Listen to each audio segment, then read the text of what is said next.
ব্লাউজত piping লগাবলৈ আজি দেখুৱাই দিম আপোনালোকক সহজ পদ্ধতিত যিসকল নতুন তেওঁলোকৰ বাবে। প্ৰথমতে পাইপিঙৰ বাবে মই এয়া ৰঙা ৰঙৰ মানে ৰেড কালাৰৰ কাপোৰ লৈ লৈছোঁ। আপোনালোকৰ যিটো ৰঙৰ ফুল থাকে ব্লাউজটোত বা যিটো ৰঙৰ পাইপিং দিব বিচাৰে সেইটো লৈ ল'ব। আৰু পাইপিঙৰ বাবে আচলতে আপোনালোকে দোকানত সুধিলে পাই যাব, মানে বিচাৰিলে পাইপিঙৰ কাপোৰ। আৰু পাইপিঙৰ বাবে বিশেষকৈ যিটো পলিষ্টাৰ কাপোৰ হয় সেইটো বেছি ভাল হয়, পাইপিংটো সকলোতকৈ পাৰফেক্ট হয়। কিন্তু নাপালে বাৰু আপোনালোকে যিটো বিচাৰে তেনেকৈ লৈ ল'ব আৰু পাইপিঙৰ বাবে। আৰু এয়া প্ৰথমতে পাইপিংটো মই 1.5 ইঞ্চি জোখত, বহলটো 1.5 ইঞ্চি জোখত কাটি লৈছোঁ। আপোনালোকে যিমান সৰু কৰিব পাৰে সিমানেই ভাল ফিনিচিং হয় পাইপিংটো, কিন্তু নতুনসকলৰ বাবে আপোনালোকে 1.5 ইঞ্চি জোখতে কাপোৰখন কাটি ল'ব, তেতিয়া সুবিধা পাব। আৰু বহুতে বেঁকাকৈ কাটে পাইপিংটো, চিধাকৈ কাটিলেও কোনো প্ৰব্লেম নহয়, বেঁকাকৈ কাটিলে নতুনসকলে অকণমান অসুবিধা পায়। কাৰণ যিহেতু ময়ো শিকাওঁ, মই গম পাইছোঁ অফলাইনতে হওক বা অনলাইনতে হওক। গতিকে আপোনালোকে চিধাকৈ কাটিব, একো অসুবিধা নহয়, চিন্তা কৰিব নালাগে। এনেকৈ খালি যিবোৰ কোণ থকা ব্লাউজ হয় ডিজাইনৰ, মানে কোণ য'ত থাকে বেছিকৈ, সেইটো অকণমান পাইপিং লগোৱা পদ্ধতিটো বেলেগ হয়। বা স্কুৱাৰ চাইজৰ ব্লাউজটো মানে 4-কোণীয়া ব্লাউজটো অকণমান বেলেগ হয়। মই দিম বাৰু যদি বিচাৰে আপোনালোকে। এনেকৈ গোটেই ছাইডটো লগাই ল'ব, কিন্তু টানি টানি কেতিয়াও পাইপিঙৰ কাপোৰখন নিচিলাব। এনে নৰ্মেল হিচাপতে আপোনালোকে চিলাব। যিহেতু মই অনলাইন অফলাইন কাটিং ক্লাছত ব্যস্ত থকা হয়, সেইবাবে তেনেকৈ কাটিঙৰ ভিডিঅ' ইমান দিয়া নহয়। কিন্তু বহুতেই ৰিকুৱেষ্ট কৰিছিল পাইপিং লগোৱাটো দেখুৱাবৰ কাৰণে, সেইকাৰণে মই দেখাই দিছোঁ। আৰু মাজে মাজে এনেকৈ কাটি দিব, কিন্তু সাৱধানে কাটিব দেই এইখিনি, কাৰণ বহুতৰে মেইন পিচটো কটা যায়। চিলাইটো মানে চিলাইটোৰ সন্মুখলৈহে কাটিব, চিলাইটো কিন্তু কাটিব নিদিব, সাৱধানে কৰিব। এইখিনি কামত অকণমান সময় যায়। আৰু এই বস্তুটো কাটি দিয়াৰ ফলত পাইপিংটোৰ ফিনিচিংটো ভাল হয়, উঠা হৈ নাথাকে। এইটো কৰিবই লাগিব, যিমান ঘনকৈ দিয়ে সিমানেই ভাল। এনেকুৱা সৰু কেঁচি এখন লৈ ল'ব, তেতিয়া সুবিধা হয়, যিমানলৈ দিব বিচাৰে সিমানলৈ আগটো দিব পাৰে। কিন্তু ডাঙৰ কেঁচি হ'লে এইটো অকণমান নতুনসকলে অসুবিধা পায়। এনেকৈ গোটেইখিনি মই কাটি ল'ম। মই অকণমানো স্কিপ নকৰাকৈ দেখুৱাইছোঁ যাতে আপোনালোকে ভালকৈ বুজি পায়, সেইবাবে।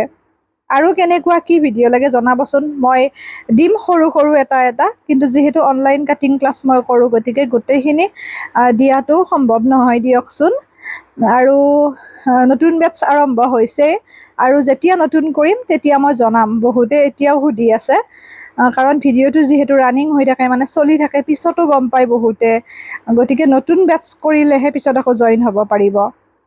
ৰৈ দিব, একো নাই। এয়া এনেকৈ গোটেইখিনি কটা হোৱাৰ পিছত আমি নেক্সট ষ্টেপলৈ আগবাঢ়িম। ইমান জটিল একো নাই, প্ৰথমতে অকণমান কেইদিনমান অসুবিধা পাব, তাৰপিছত ফিনিচিং ভাল হ'ব। আৰু পাইপিংটো লগাওঁতে অসুবিধাটো ক'ত হয় জানেনে? বহুতৰে ধৰি লওক মাজৰখিনি ফুলি থাকে, আৰু এইটো হৈছে টম, যিটো আমি পাইপিঙৰ ভিতৰত সুমুৱাই দিওঁ, সেইটোক টম বুলি কোৱা হয়। টমৰ আকৌ দুটা আছে, এটা অকণমান সৰু আছে আৰু এটা অকণমান ডাঙৰ আছে। একো নাই, যিটো লয় সেইটো ল'ব পাৰিব।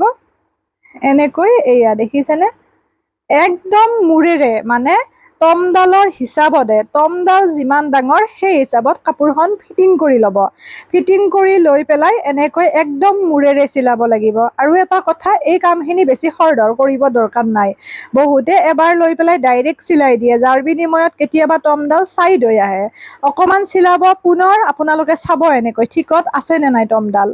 মাজে মাজে অকণমান তলৰ ফালে কাপোৰখন ঠিক জেগাত টানি দিব, কাৰণ অকণমান ইফাল সিফাল হ'লে আপোনাৰ পাইপিংডাল কোনোবাখিনিত বহল, কোনোবাখিনিত ঠেক, মানে ডাঙৰ সৰু হয়, তেতিয়া দেখিবলৈ বেয়া হয়।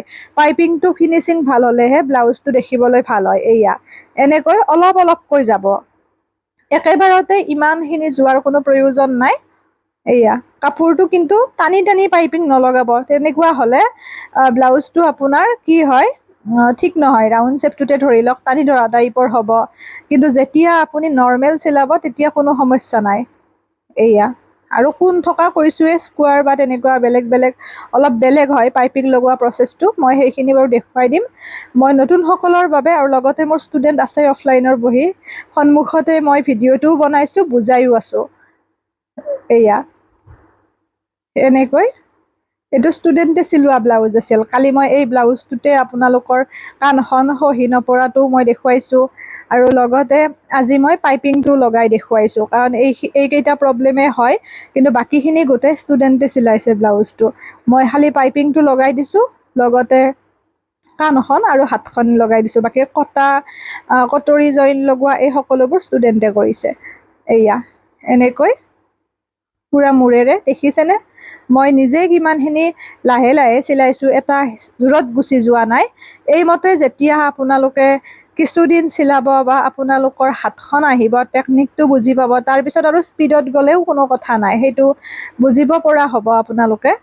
এয়া এনেকৈ হ'লে, ইমান একো জটিলতা নাই।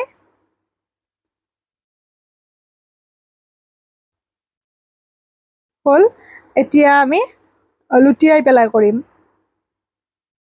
চাব 1.5 ইঞ্চি জোখৰ কৰাৰ লগে লগে কিমানখিনি আমাৰ হয় পাইপিংটো, দেখিছেনে? ডাঙৰ নহয় বৰ বেছি, হিচাপৰে হয়। আৰু আপোনালোকে যেতিয়া পাইপিংটো লগাওঁতে লগাওঁতে আপোনালোকৰ হাত আহিব, তেতিয়া 1.5 ইঞ্চিতকৈ কম লৈ 1 ইঞ্চি লৈ পেলাই বা তাতকৈ অলপ লৈ পেলাইও আপোনালোকে পাইপিংটো ফিটিং কৰিব পাৰিব। তেতিয়া বহুত সৰু সৰু হ'ব, ফিনিচিংটো আৰু ভাল লাগিব। এতিয়া 1.5 ইঞ্চি ল'লেও বহুত ডাঙৰ নহয়, ভালেই হয়। এয়া দেখিছে, এই পদ্ধতিৰে পাইপিংটো লগাব আৰু লগাই পেলাই দেখুৱাবচোন। যদি কোনোবাই প্ৰথম মোৰ ভিডিঅ'টো চাই পেলাই যদি পাইপিং লগাবলৈ শিকিছে বা পাইপিং লগোৱাৰ প্ৰয়াস কৰিছে, কেনেকুৱা হৈছে মোক দেখুৱাব। আৰু কাৰ কাৰ পাইপিং লগাওঁতে সমস্যা আছিল সেইটোও জনাবচোন।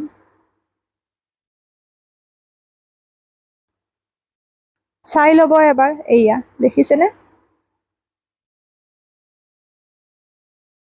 একো জটিলতা নাই, কৈছোৱে। সকলো কাম যদি আমি মন দি কৰোঁ, আৰু বহুতে সোধে অনলাইনত শিকি পেলাই পাৰিছেনে? অনলাইন অফলাইন বুলি কথা নাই, গুৰুত্বটো যদি থাকে, শিকাৰ যদি আগ্ৰহ থাকে, পাৰিব। আৰু বহুতেই পাৰিছে, নিজৰ চিলাইছে, আনৰ অৰ্ডাৰ লৈছে, ভাল লাগিছে। সেইবাবে মই উৎসাহী হওঁ বা অনুপ্ৰাণিত হওঁ, সেইটোৱে উদ্দেশ্য আছিল। কাৰণ বহুতে বাহিৰত গৈ শিকিব নোৱাৰে, গতিকে ঘৰৰ পৰা যদি শিকিব পাৰে সেইটো খুব ভাল। আৰু কাটিং বোলা বস্তুটো 3দিনীয়া 2দিনীয়া ৱৰ্কশ্বপ দিলে নহ'ব নহয়, কাৰণ আমি আৰম্ভণিৰ পৰা গোটেইখিনি বেছিকৰ পৰা যাব লাগিব। সেইবাবে মই 2মহীয়া কৰোঁ। আইৰণ কৰা হোৱা নাই, আইৰণ কৰিলে হৈ যাব। এইটো বেছি কটা দিব দিয়া নাছিল। এয়া